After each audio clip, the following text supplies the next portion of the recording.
Professor Radha Vallabh Tripathi ji ने अभिनव काव्यालंकार सूत्रम नाम से एक ग्रंथ लिखा है। यह ग्रंथ 3 अधिकरणों में विभाजित है। इसका प्रथमाधिकरण का नाम काव्य स्वरूप निरूपणम। इस प्रथमाधिकरण में 6 अध्याय हैं। इसके प्रथमाध्याय का नाम काव्य लक्षण निरूपणम। इस अध्याय में काव्य के लक्षण पर विचार किया गया है। काव्य से आशय छंदोबद्ध या पद्यात्मक रचना ही नहीं, अपितु गद्य की समस्त विधाएं जिन्हें साहित्य कहा जाता है, इसमें समाहित है।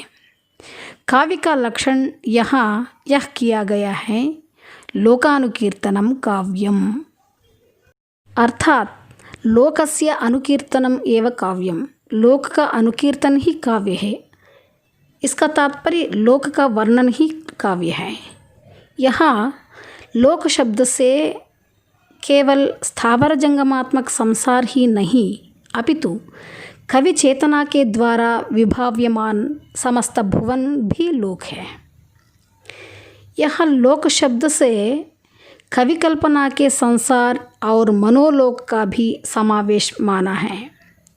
वस्तुतः दिक्काल में प्रसृत समस्त सृष्टि लोक है।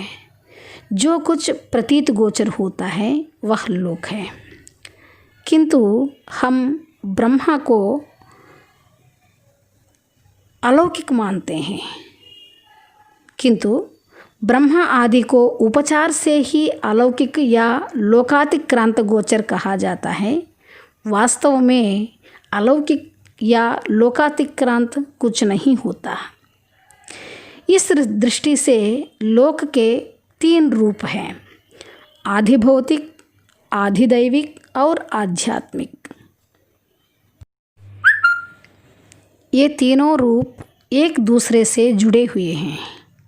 इन तीनों का समग्र समुल्लास जीवन है। जीवन की भी आधिभौतिक, आधिदैविक और आध्यात्मिक ये 3 अवस्थाएं होती हैं। जीवन के पुरुषार्थ अर्थात धर्मार्थ काम से इनका संबंध है।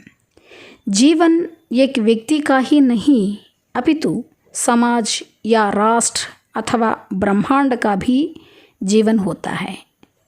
साहित्य या कविता में त्रिविध जीवन प्रतिफलित होता है। इसलिए आधिभौतिक, आधिदैविक और आध्यात्मिक जीवन के इन 3 रूपों में से केवल एक या 2 में ही सर्वथा पर्यवसित काव्य रचना समग्र नहीं कही जा सकती। यह संभव है कि किसी रचना में आधिभौतिक संसार का निरूपण प्राधान्य किया गया हो, किसी में आधिदैविक का या किसी में आध्यात्मिक का निरूपण प्राधान्य किया गया हो, परंतु एक की प्रधानता से अन्य रूपों का निराकरण नहीं, अपितु ग्रहण ही हो जाता है। वैदिक परंपरा में वाणी के 4 रूप निरूपित किए गए हैं, परा, पश्यन्ति, मध्यमा और वैखरी। काव्य रचना प्रक्रिया में नामांतर से इनका विनियोग यहाँ स्वीकार किया गया है।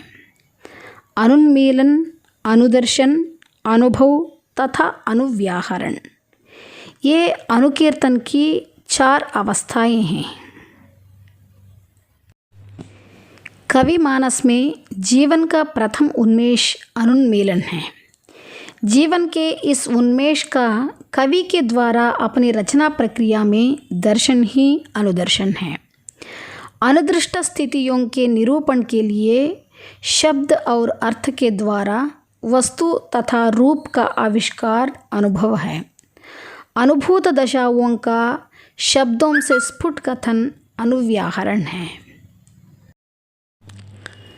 अनुन्मीलन, अनुदर्शन, अनुभव तथा अनुव्याहरण के विनियोग से आधिभौतिक, आधिदैविक और आध्यात्मिक विश्व काव्य में परिपूर्ण रूप से व्यक्त होते हैं। यही काव्य की परिपूर्णता है और यही अलंकार है। अतएव अलंकार ही काव्य है। इस अध्याय के अंत में वेद ब्राह्मण ग्रंथों के प्रमाण से लोकानुकीर्तन ही काव्य है इस लक्षण की युक्तता प्रमाणित की गई है तथा अन्य आचार्यों के लक्षणों से भी उसकी अन्वित पर विचार किया गया है।